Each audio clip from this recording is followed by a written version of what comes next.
E passeremo come il Natale chiusi in casa. Questo posso dire. Cosa ne pensa? Si vedrà come andrà fuori.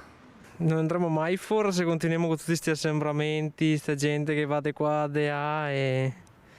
Spino che ci avrà appena mossa anche lo Stato se non va a fare qualcosa perché... Quindi un maggior controllo. Sì, maggior controlli, maggiori tamponi. È giusto che sia così.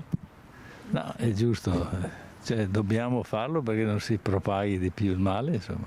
Beh, sinceramente per me dovrebbe essere una scelta personale, però se la decisione è questa, l'accetto. Quest'anno nell'uovo di Pasqua troviamo il vaccino, vediamo com'è, se è buono, se non è buono lo vedremo. Ognuno deve avere il suo senso di responsabilità. A Natale dicevo vabbè, Natale ormai, speriamo a Pasqua.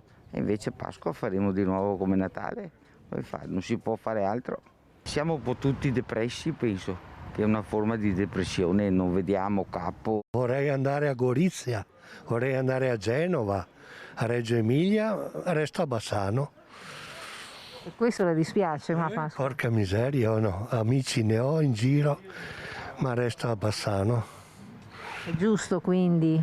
Bisogna. Il fatto che poi non possiamo nemmeno uscire tutto il resto sì, pesa un po', ma per questa questione Covid è un po' necessaria. La situazione è questa e mi adeguo. Mi dispiace, chiaramente, seconda Pasqua in casa, però pazienza, speriamo migliori dopo Pasqua.